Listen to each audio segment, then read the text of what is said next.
Mukunda jewellers మొట్టమొదటి factory outlet ఇప్పుడు కూకట్పల్లి, కొత్తపేట్, సోమాజిగూడ మరియు ఖమ్మంలో.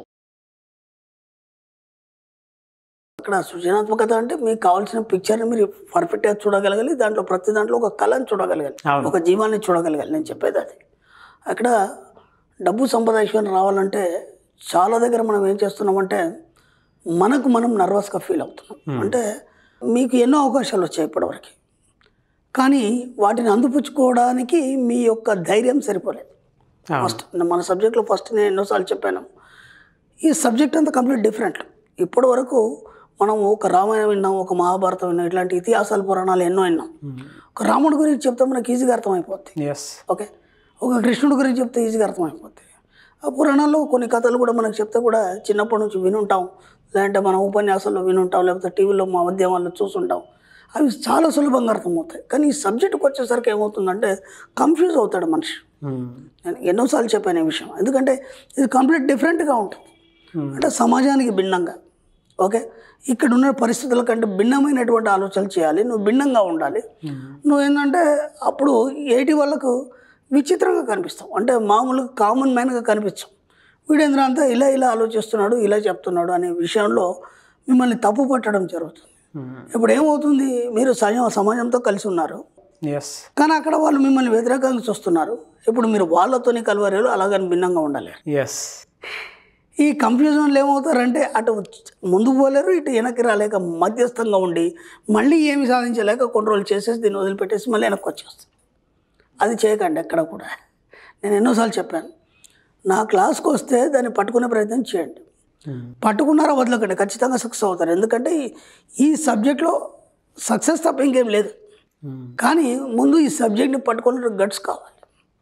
అది పట్టుకున్నప్పుడు మాత్రమే అవుతుంది. ఎప్పుడు మీకు ఒక గొప్ప అవకాశం వచ్చింది, మనకు కొన్ని సెంటిమెంట్లు ఉంటాయి. ఇప్పుడు ఒక వ్యక్తి ఉన్నాడు, ఢిల్లీలో ఒక పెద్ద జాబ్ వచ్చింది, ఓకే, అతనికి అమ్మ నాన్న మీద ఎక్కువ ప్రేమ. అవును, ఓకేనా. ఇప్పుడు నేను ఢిల్లీ పోతే మా అమ్మ నాన్న ఉండలేరు నన్ను చూడకుండా అనే ఒక సెంటిమెంట్తోని అంత గొప్ప జాబ్ను వదులుకుంటాడు. మరి ఇప్పుడు ఇది ఇంపార్టెంటా? ఇది ఇంపార్టెంటే కదా, తల్లిదండ్రులు అనేది ఇంపార్టెంటే కదా. అలాగని ఇప్పుడు దీన్ని పక్కన వదులుకుంటే అంత గొప్ప అవకాశం మళ్ళీ వస్తుందో రాదో తెలియదు. ఇప్పుడు ఆ అవకాశాన్ని ఛేదించుకోవడం వల్ల అంతకు మించిన అవకాశాలు రావడం అనేది మొదలవుతుంది. ఇప్పుడు అతడు ఎలా ఆలోచిస్తాడు, ఇప్పుడు వెళ్ళాలా వద్దా? వీళ్ళ కోసం ఆగిపోతే క్యారియర్ పాడవుతుంది, ఓకే. పోనీ దానికోసం పోతే వీళ్ళ పరిస్థితి ఏంది? ఇప్పుడు దీనికి 2-3 ఆప్షన్స్ ఉంటాయి. ఇప్పుడు తల్లిదండ్రులు చూసుకోవడానికి ఎవరైనా ఉన్నారా అంటే ఈయన స్థానంలో, లేదా కనీసం బాధ్యతలు అప్పచెప్పచ్చు ఎవరికైనా. తన వాళ్ళు ఎవరైనా ఉంటే చేస్తే వాళ్ళ బాధ్యతలు బాధ్యత మన సబ్జెక్ట్లో బాధ్యత ఇంపార్టెంట్. సెంటిమెంట్ లేదని చెప్పాను, మన సబ్జెక్ట్లో బాధ్యత ఉంది. బాధ్యతలు అప్పచెప్పేసి అక్కడికి వెళ్ళిపోవచ్చు. కానీ ఇతను కూడా ఉండలేడు వాళ్ళు లేకపోతే.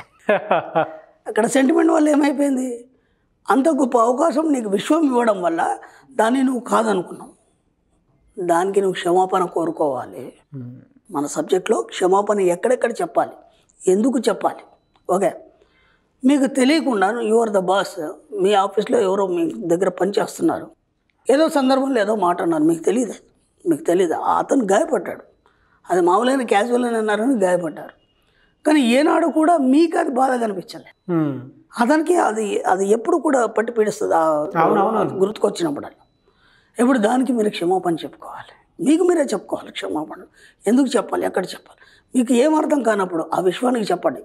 నాకు తెలిసి తెలియక ఈ జన్మలో కానీ గత జన్మలో కానీ ఎవరికైనా కనుక బాధ పెడితే, ఏ రకంగా అయినా సరే, ప్రకృతి పరంగా కావచ్చు, మనుషుల పరంగా కావచ్చు, సమాజ పరంగా కావచ్చు, ఏ విషయంలో అయినా సరే, దానికి నన్ను క్షమించి వదిలేయండి.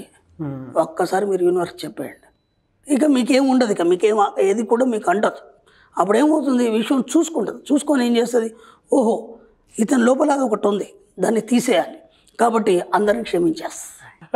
దానివల్ల ఏమవుతుందంటే, అప్పటి వరకు ఏమవుతుందంటే మీకు తెలియకుండానే, నేను ఇంతకుముందు కూడా చెప్పాను, ఈ సబ్జెక్ట్ చాలా డెప్త్గా పోయినప్పుడు కన్ఫ్యూజన్గా ఉంటుంది. కానీ విశ్వధర్మం వేరుంటుంది.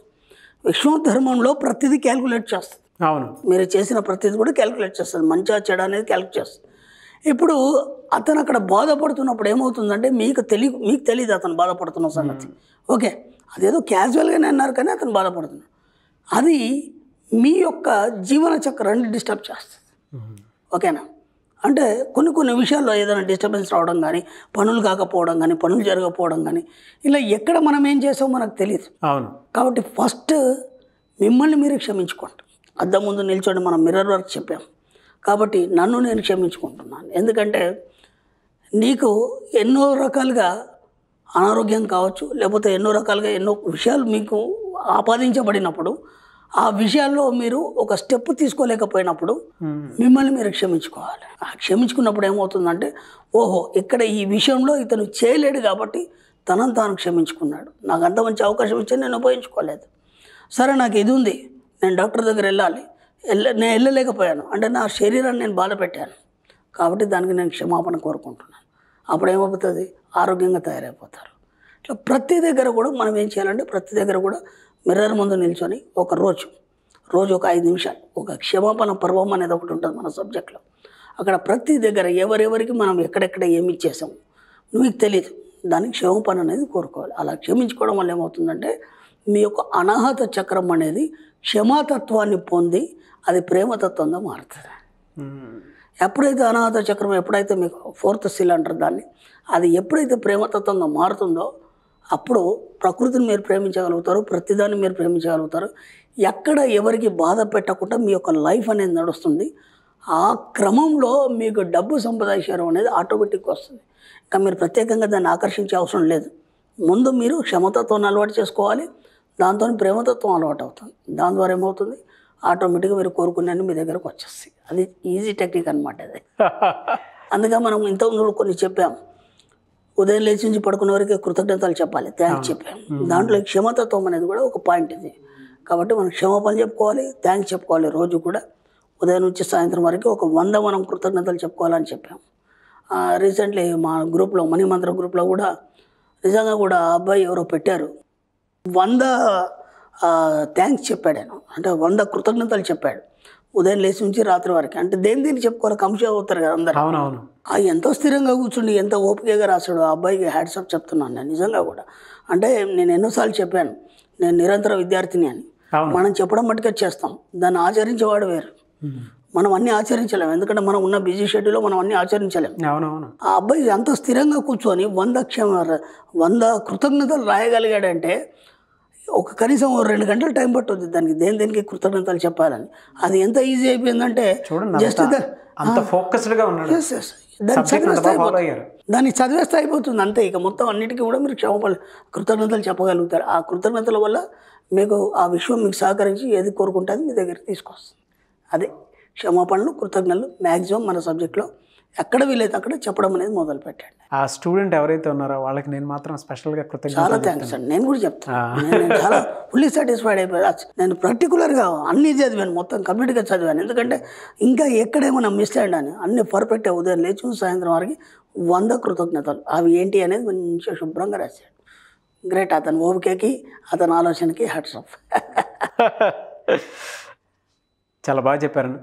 Thank you so much Shri Acharya Anantakrishna Swami గారు. థ్యాంక్ యూ అండి.